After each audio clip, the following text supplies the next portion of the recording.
Idol, magandang umaga. Kasama natin si kaibigan kasi kahapon may ipinapaabot si kaibigan na maghanda po sa nakita nilang lindol.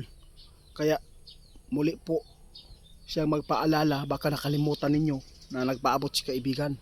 Mamayang gabi, mag-ingat po tayo. Ito po ang update natin ngayon mga idols. Kasama natin si kaibigan.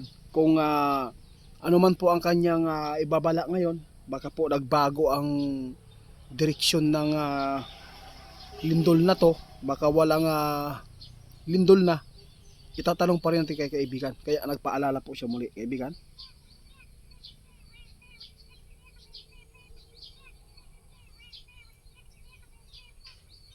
Salamat po kung ganun.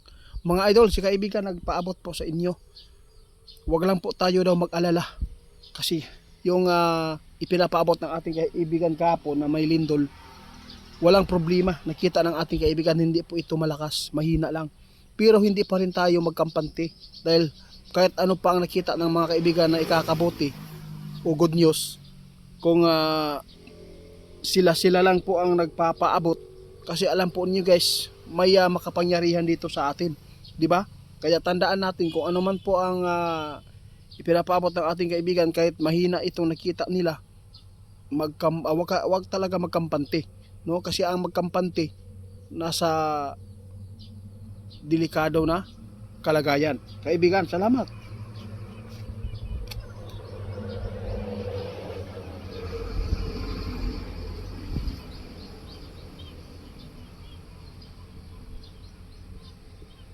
O tingnan niyo po mga idol, sabi ng ating kaibigan, yung mga nagpanik dyan ha, mamayang gabi, maging alisto lang lagi. Kahit mahina itong lindol nakita ni kaibigan, pero maganda pa rin ang paghahanda. Dahil hindi po natin alam kung ano ang mangyayari. Kasi kahit man nakita nila ang magandang balita na ito po ang nakapasok sa kanila, pero hindi po nila hawak ang panahon, yung kalikasan, dahil mayroon pang makapangyarihan po daw dito. Kaya mag-ingat lang po tayo mamayang gabi mga idol ha. Pero kaibigan, talagang mayroon talagang lindol mamayang gabi. Ano po ba ang oras dapat natin na bantayan?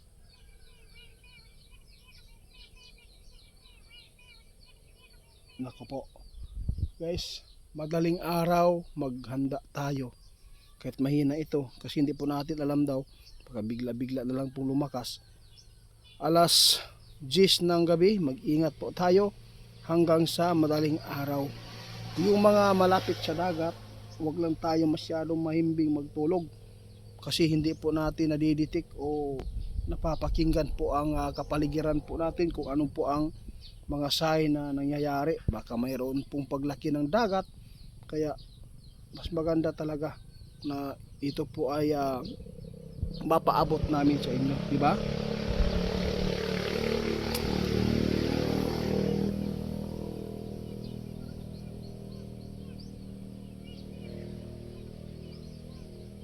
Nako.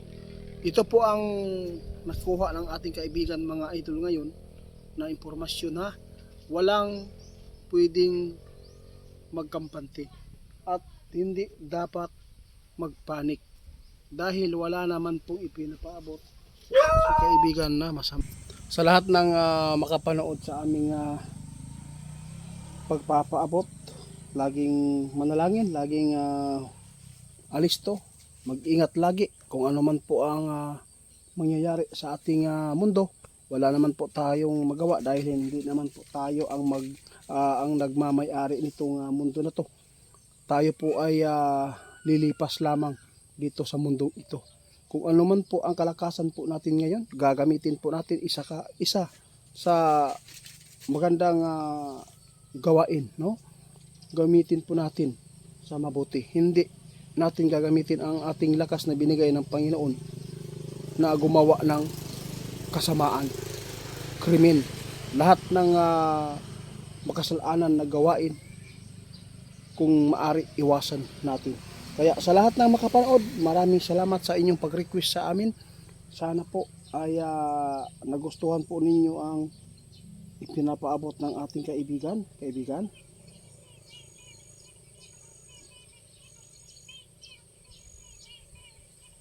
O tingnan po ninyo, sabi ng ating kaibigan, alam po ninyo mga idol, hanggat hindi sila binabawalan ng kanilang hari na magpaabot, magpapatuloy pa rin ang kanilang pagserbisyo sa atin mga idol, sabi ng ating kaibigan, para hindi mapahamak ang mga tao. Mag-ingat po tayo ngayon mga idol sa mga desisyon natin, lalo na sa mga tao na gumawa para ikakapahamak natin. Huwag tayo agad-agad magpalinlang ngayon mga idol. Kahit sino man po ang magpapaabot sa mundong ito, hindi po tayo agad maniniwala.